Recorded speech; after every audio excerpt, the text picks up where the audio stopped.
네, 안녕하십니까. 밝을정 도울리, 밝은 도움을 주는 교육을 하고 싶다. 신백훈 정익학당의 신백훈 훈장입니다.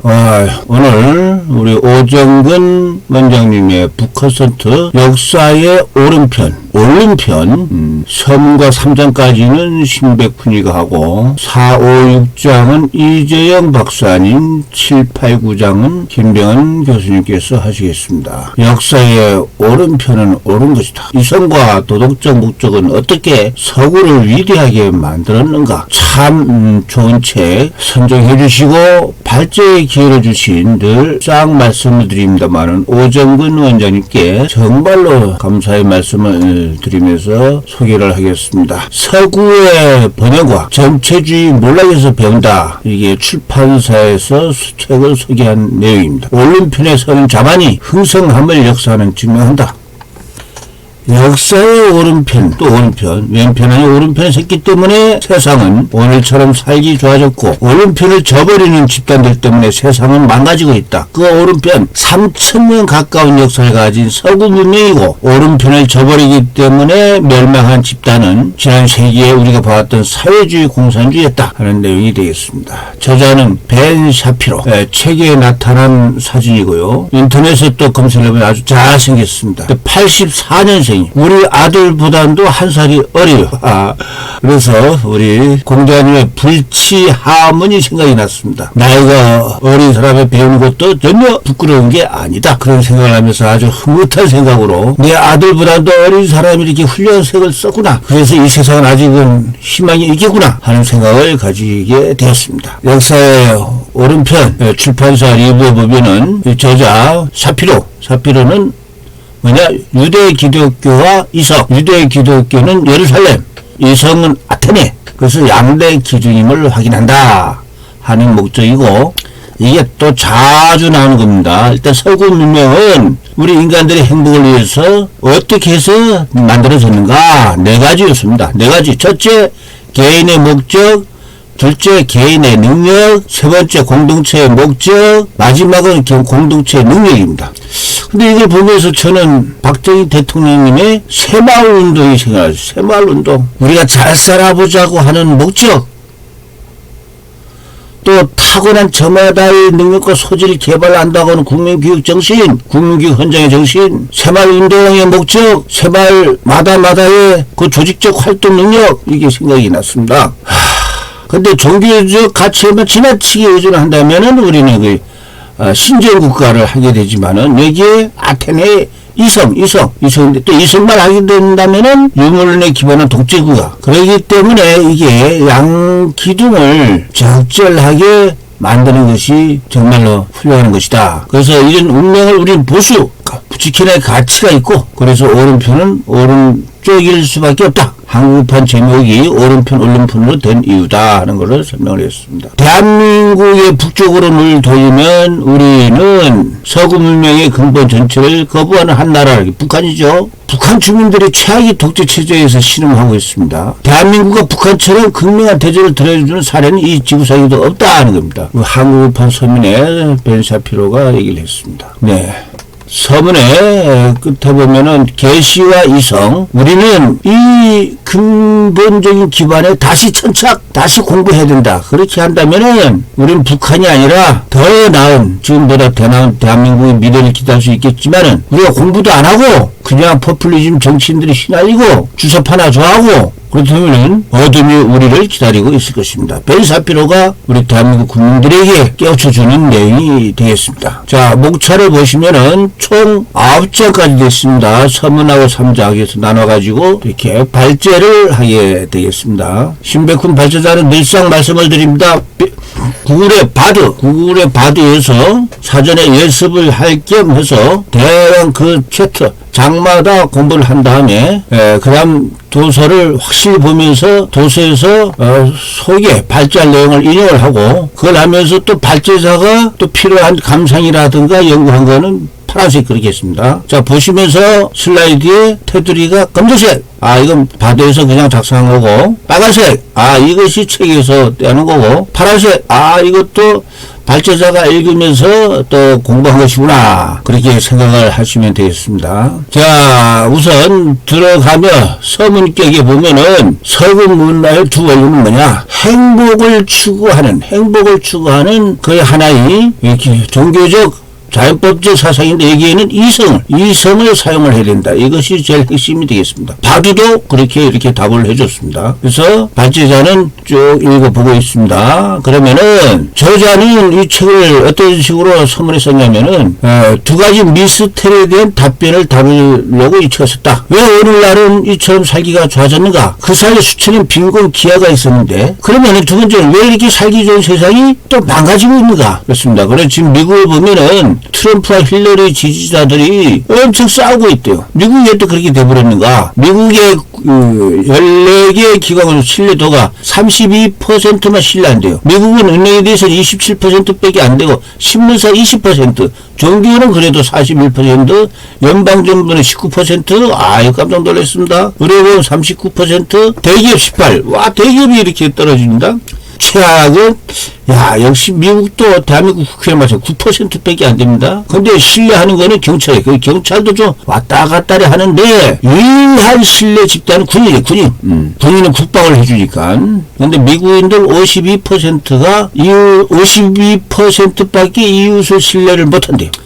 흑인에서는 31%만 이웃을 신뢰하고, 그리고 히스패닉은 27%만이, 어떻든 간에 미국인들 80%가 분열이 되어 있다. 그리고 미국에서 민주주의 인기가 점점 감소된대요. 또 양극화가 심화돼서 정치적 분열을 언급하고 있다고 하지만은 다수의 정치인과 평론가들은 소득 불평등이 전례 없는 갈등이 원인이라 지목을 하고 있다. 그런 내용이 있습니다. 자, 들어가면 서구 문화의 두 원리에 바두는 하나는 예루살렘으로부터 하나는 아테네로부터 이것이 핵심이 되겠습니다. 자, 저는 이 책을 보면서 예루살렘과 아테네 양대의 기둥이구나 그렇게 이해를 하게 되겠습니다. 확실히 말할 수 있는 건 이 책에서 서구 문명에 대한 핵심 질문들과 연관 지식을 설명하면서 최대한 독자 친화적인 방법을 쓰고자 했습니다. 라고 저자는 얘기를 하고 있습니다. 자, 1절 행복은 도덕적 목적이다 해서 당신은 행복하냐고 아내 부부간에 이렇게 질문도 던져보는데 그때는 서로가 아주 고통을 느끼고 있을 시절이 있었습니다. 근데 저자도 정치 관련 일을 하고 있는데 일을 할 땐 행복을 느끼고 있다. 행복이라고는 일을 하면서 느낀다. 그래서 제일 중요한 거는 여기에 중요한 게 나옵니다. 정치를 행복을 추구하는 데 필요한 틀을 만드는 작업이지 행복이 근원은 아니다. 이제 또 중요한 게 미국의 건국 아버지들은 이 사실을 잘 알고 있었고 토마스 제퍼슨은 정부가 우리에게 행복을 부여할 권한을 갖고 있지 않다. 문재인이가 어쩌고저쩌고 전혀 그거 다 엉터리입니다. 그게. 속이는 거예요, 국민들은. 우리가 태어날 때부터 이미 부여받은 행복추구권이 있을 뿐이지, 정부는 그거를 추구를 보호할 뿐이지, 갖다 주는 건 뭐지? 아니다. 그런데, 점점 더 많은 미국인들이 정치로부터 행복을 달라고 하고 있다는 것이 현실이다. 그럽니다. 다음은, 행복은 도덕적 목적이다. 이거는 우리가 정말 우리도 잘 알아야 되겠고, 우리 자녀, 우리 손주들에게도 가르쳐줘야 됩니다. 행복은 도덕적 목적이다. 조지 워싱턴이 편지에 이렇게 썼습니다. 이건 바로 읽어야 됩니다. 인간이 행복과 도덕적 의무가 불가분적으로 연결되어 있다는 사실은 나로 하여금 끊임없이 도덕적 의무를 실천할 것을 고취시킴으로써 행복의 증진을 지향하도록 만들어준다. 자, 여기 히브리 성경에서 개인 행복 4가지여서 아까도 얘기 드렸지만 개인의 도덕 목적, 개인의 역량, 공동체 도덕 목적, 공동체의 역량, 이 요소들 사이에 적절한 균형을 성공시키는 것이 필수 조건이다. 이거는 우리가 확실히 알겠습니다. 그래서 저는 이 부분을 읽으면서 유학도로서 너너의 최고의 명언, 군자 화해부동 소인 동의불라. 군자는 두루두루 잘 어울려요. 근데 소인은 끼리끼리만 어울려요. 마치 자유민주주의 대한민국이 저쪽 주사파 특정지역 패거리 이것이 생각이 났습니다. 이 내용을 한번 보시기 바랍니다. 다음에는 개인의 도덕적 목적은 뭐냐? 자, 성경에서 서구 문명의 시작을 알리는 핵심 규절이 있습니다. 물론 그 전에 성경이 존재하기 전에는 한문의 법전은 오직 왕들만의 신의 형상을 따라 창조했다고 기록을 하고 그래서 왕의 그 신권을 부여했지만은 성경은 그게 아니다. 이게. 우리 모두가 성경 핵심 구절은 우리 모두가 하나님의 형상을 따라 지음받았다는 성경 창세기 1장 26절 이게 최고의 명리다. 그러니까 우리 모두 각자 개인에게 부여된 천부적 가치에 대한 근원적 믿음이 없다면 인간은 도덕적 목적을 찾을 능력을 상실한 짐승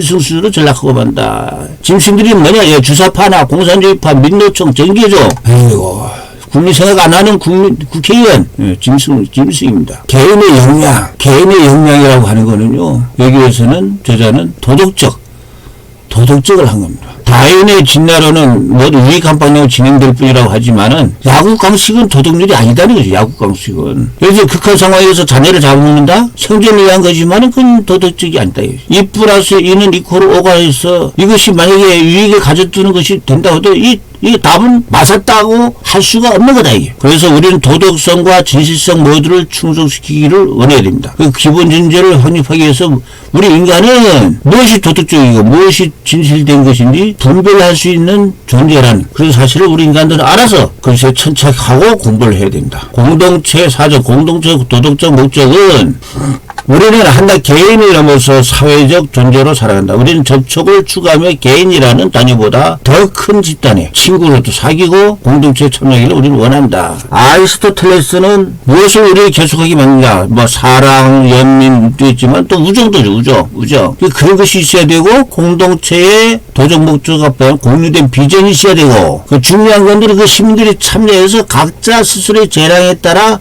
의미 있는 삶을 추구하는 과정에서 공동체의 도덕 목적이 나오죠. 왜? 저는 여기에서 기계의 톱니바퀴를 생각했습니다.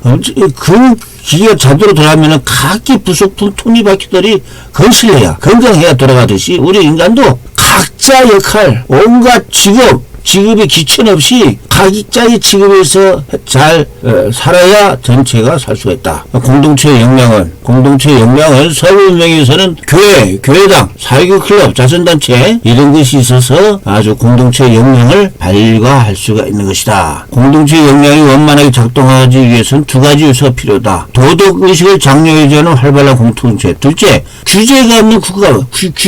저는 규제가 너무 많아요. 국가 내 개인은 규제가 없어야 선택의 자유를 누릴 수가 있다. 중요한 얘기입니다. 행복을 위한 준비물을 보면은 고대 유대인들의 사상을 우리는 공부를 해야 됩니다. 어떻게 발전해야 한다. 우리 고전을 공부를 해야 돼. 고전을. 우리 스스로를 존재의 근원으로부터 단절시켜서는 안 된다는 거예요. 우리는 공부를 해야 돼요. 고전을. 다음 2장은 산 위에서인데요. 산 위에서. 기독교 문명의 신앙적 기반 위에 설립이 되었는데 그것이 인류 서양, 더 웨스트를 이루는 기반이 되었다. 과거 여타 종교들과 차별된 유대교 교리는 네 가지인데 첫째는 유일신의 존재, 두 번째는 도덕을 이루한 특정의 규범, 또 역사는 진보해야 된다. 마지막으로 유대교에서는 하나님께서 인간에게 선택의 권리를 부여하셨다. 이거 공부하면서 해야 되는데 사피로가 이런 의미심장한 이야기를 했습니다. 별로 인정하고 싶지 않겠지만 서구 문명 발전 이전 상태로 다시 짐승이 사는 상태로 돌아가는 건 쉽다. 얼마든지 가능하다. 우리가 공부도 안 하고 노력을 하지 않는다면 입니다. 다음에는 신적 질서에 따른 우주. 하나님이 존재하기 전에 세상에는 여러 가지 신들이 많았어요. 여러 가지 신들이 많았는데 유대교가 오면서 이제 유일신으로 하나님에 관한 설명은 인류에게 말씀을 가지고 다가오시고 분명한 법칙에 따라 우주를 운영하시며 우리가 눈으로 볼 수 없을지라도 우리의 법을 지켜주시는 초월적 존재. 그래서 우리는 이 신적 질서를 믿어야 된다. 인간을 향한 하나님의 계획에 기독교 성경이 존재하기 이전에는 단순히 인간은 우주에 있는 하나의 소품에 불과했다. 그런데 이거 시나이 산에서 계시가 있기 전 7가지 노아 율법도 전부 다 인간의 잔인남 최소화, 계명, 율법, 살인, 절도, 우상 숭배, 성적 문란 이런 걸 하지 말도록 하는 그런 율법 조항이 있었다. 우리가 성장을 원한다면 반드시 성경에 나타난 계시의 영역의 도움을 받아야 된다. 하는 내용입니다. 다음은 3절은 진보뒤에 숨겨진 힘이 그날. 이 바드가 정부가 부족하다는 것이 자꾸 답변이 나왔어요. 그래서 하나님에 대한 내용에 대해서 이렇게 바꾸니까 답을 나왔다. 진보 뒤에 숨겨진 힘이 그는 하나님. 종전에 진보라는 개념을 믿지 못했죠. 그냥 해가 지면 달이 지고 사기에 순해서 그냥 그렇게 살다 갈 걸로 했는데 우리 인간 사회는 계속 진보한다. 진보한 거 좋은 거는 계속적으로 보수적으로 지킨다. 성경에는 종전의 다신교의 관점에서 다른 관점이 존재하는데 그분은 역사의 진보의 순간마다 인류와 함께하고 유대교 창조에서는 하나님이 물질 세상을 창조하기 위해서 6 동안은 열심히 일했고 1회째 안식했었다. 하나님이 역사에 개입하시는 큰 2가지 이유는 인류의 운명을 계산하기 위해서고 또 하나님은 너와 그 식구들 보존도 시켜주시고 그렇게 하신다. 또 역사가 진보할 수 있는 이유는 하나님이 개인으로서 우리에게 관심을 가지고 있으며 그분께서 인간의 역사에 깊숙이 관여하기 때문이다. 그래서 결국은 하나님의 존재와 그분이 하신 일들 보편적으로 사람들이 인식을 하게 될 것이다. 그때가 되면 유대인들은 예루살렘에서 값진 보수처럼 빛날 것이다. 이렇게 서술이 기술이 되어 있습니다. 인류 역사상 가장 중요한 구절 창세기 1장 27절이라고. 하나님이 자기 형상, 하나님 형상대로 사람을 만들었대. 그리고 남자와 여자를 말했다.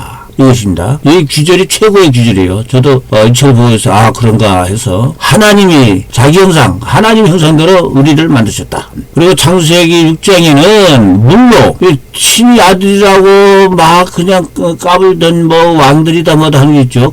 일반인들의 자연법적인 권리를 침해했을 때는 물로 심판했다. 그래서 죽을 수밖에 없는 통치자들에게는 하나님의 분노를 폭발시켰다. 그다음에 예루살렘이 말려주는 것과 말려주지 않는 것. 이래 결국을 다 들었으니 결국은 인간이 기쁨을 누릴 수 있는 것은 하나님의 뜻을 따라서 일을 하는 것이다 하는 내용이 솔로몬 왕의 전도서에 나온 이야기였습니다. 그리고 유대교는 권력이 소재되어서 첫째는 가족, 둘째는 신앙 공동체, 세 번째는 정부, 또 고차원적 도덕 목적을 추구하기, 도덕적 목적이 나옵니다. 자신의 이성을 갖고 닦아야 되는 겁니다. 그래서 우리 사람들은 예루살렘을 내면서 이성적으로 가는 아테네도 공부를 예루살렘과 이테네가 나오게 됐다. 아테네. 다음 3장은 흙으로부터입니다. 흙으로부터. 자연에서 목적을 찾는다는 거. 인간은 인간만이 텔로스는 뭐냐? 인간이 목적을 사고하고 판단하게 되는 거. 이것도 유기에서도 인간만이 사유 능력이 있다. 생각할 수 있다는 겁니다. 우리가 생각만 해더라도 주사파에 빠지지 아니하고 정교적 민노층이 빠지지 않을 것이 생각을 안 한다는 것이죠. 헬라이토스라는 학자는 세상 배후에 존재하는 이성체계 로고스를 단어를 사용한 최초 철학자였습니다. 철학자들은 이 로고스의 개념을 밝히는 과학을 부여받은 사람들이다. 그 일을 함으로써 철학자들은 자신의 텔로스와 인류의 텔로스 모두를 광범위하게 성취하고 있다. 우리가 이런 분야에 공부를 해야겠다 하는 겁니다. 과학의 탄생. 여기 과학의 탄생은 고대 아테네 철학자들은 우주를 탐구한다는 결론을 내리게 되고 피타고라스가 선봉에 섰다. 피타고라스는 우주를 이해하기 위해 노력함으로써 인간이 우주와 조화를 이룰 수 있다. 피타고라스가 수학을 연구하기 때문이다. 수학을 통해서 우주 가운데 존재하는 완벽한 조화를 규명하기로 원했다. 그래서 옛날 철학자는 전부 수학자였죠. 그 대한민국의 최고의 국사와 같은 지식인 지만은 박사, 최고의 지만은 박사가 지금 감방에 있습니다. 그분이 응용 수학 박사입니다. 천재 수학 박사입니다. 의미가 있습니다. 저는 우리 국민들이 지만은 박사에 대해서 각별한 관심을 가지셔야 된다고 봅니다. 윤석열 한동훈도 지만은 박사를 스승으로 모셔야 됩니다. 결국 이들의 의견은 과학적 방법에 기반을 닦는 데 기했다. 연역적, 경험적, 있죠. 플라톤과 아리스토텔레스가 진리가 존재하는 사실을 하는 방법론, 우리가 연역법, 귀납법, 그런 것도 여기서 나오는 것 같습니다. 다음, 이성에 기반한 정부를 만들어야 된다. 진정한 법은 자연법과 합치하는 올바른 이성. 이 키게르가 말한 겁니다. 그 법은 보편적으로 적용이 가능하고 불변한 동시에 영원하며 법이 명령 그 자체를 통해서 의무를 불러일으키고 금지된 상황을 통해 악행, 나쁜 짓을 막아준다. 로마와 아테네에서 법이 다를 수 없고 현재와 미래에 다를 수 없고 하나의 영원한 불변한 법이 모든 민족과 모든 시대를 초월하여 유효하게 존재할 것이고 한 분이신 주군과 통치자가 있을 것인데 그들이 바로 우리를 다스릴 정치는 신시다. 그렇게 얘기를 했다 하는 겁니다. 다음 아테네가 말려주는 거, 말려주지 않는 거. 네. 오늘날도 고전 공부는 필요한데 고전에 대해서 분노를 표출한 학생들이 현재 자신들의 존재를 만들어준 기관들을 허물고 있다는 것이죠. 아테네의 부재는 엄청난 피해를 줄 것이다 하는 겁니다. 마치 우리 대한민국에서 한자 공부를 안 하고 고전 공부를 안 하는 거, 그것이 생각이 났습니다. 이거 지금 빨리 우리가 해서 지금 신백훈 훈장이 동시자수 4개 국어, 한자, 영어, 중국어, 일본어 공부를 통해서 우리가 교양을 써야 된다. 그리스인들은 민간의 행위하여 철락하는 것에 행복을 느꼈다는데, 야, 그럼 철락자가 아닌 사람은 어떻게 하냐? 그런 것이 또, 관점이고 의문점이라서 계속적으로, 연구와 또 우리가 인간 사회에 연관시키면서 일을 한다. 그래서 플라톤은, 이 삼국가의 주요 직능으로서 철인왕, 전사, 상인, 네 가지로 이렇게 구분했다고 기술을 하고 있습니다. 자, 여기까지는 신백훈이가 발제한 것이 되고, 이하는 다른 분들이 발제를 하는데, 마지막 부분 나가면 어떻게 할 건가? 나가면서 맨 마지막 부분, 저자와 아내는 뭐냐? 우리는 그 정신을 찾기 위해서는 교육인다. 교육. 자녀들에 대한 확실한 교육. 그래서 자녀들이 어떻게 교육을 할 것인가시 마지막 장에 나와 있습니다. 야, 자녀야, 너의 삶에는 목적이 있단다. 하나님께서 너를 주목하신다. 둘째, 너는 할 수 있다. 너는 자유로운 몸으로 문명에 태어났다. 반드시 너의 행동에 책임을 져야 된다. 그리고 세 번째, 너가 누린 문명은 특별하단다. 또 우리는 모두 형제자매다. 형제자매. 사해동포로 모두가 형제다. 전 역사의 오른편을 감사함으로써 맹자의 생어우한 사어안락입니다. 저는 이것이 제 인생의 하나의 좌우명입니다. 즉,